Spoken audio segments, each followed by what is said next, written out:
क्या आपने कभी सोचा है कि एक छोटी सी गलती आपको कितने भयानक हालातों में डाल सकती है। ये कहानी है एक ऐसी ही गलती की जिसने एक नाइटमेयर को जन्म दिया। एक छोटे से गांव में एक पुरानी हवेली के पास नए घर में एक राज नामक युवक रहता था। ये हवेली कई साल पहले राज के परदादा जी ने बनाई थी, पर अब वह उजड़ और डरावनी हो गई थी।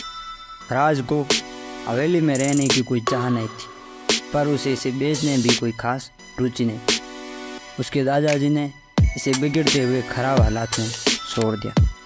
एक रात राज को विचार आया, क्यों न उसके दोस्तों को बुलाकर हवेली में एक रात बिताई जाए।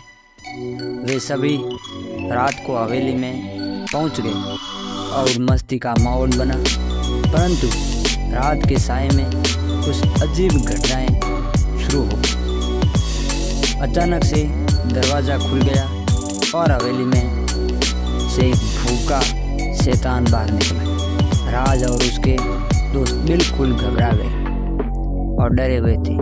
उन्होंने कोशिश की दरवाज़ा बंद करने की, पर वह नहीं बंद हो रहा था। भूखे शैतान ने कहा, मैं बहुत दिनों से भूखा हूँ, मुझे खाने की तलाश है। राज ने और उसके दोस्तों ने उसे खाना खिलाया, पर वह अभी भी नहीं संतुष्ट। उसने कहा, मुझे अभी और खाना चाहिए। राज और उसके दोस्तों ने भूखे शैतान को और खाना दिया, पर वह यह कभी समाप्त नहीं होती थी।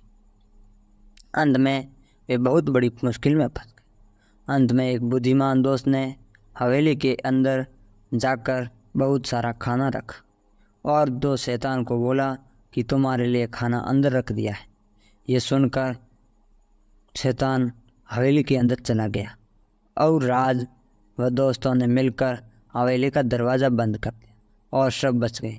फिर राज ने कभी भी उस हवेली की तरफ देखा तक नहीं।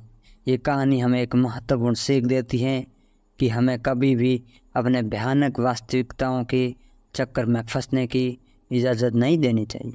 हमें अपने निर्णयों को सोच समझ कर लेना चाहिए ताकि हमें किसी भी प्रकार का नुकसान न हो।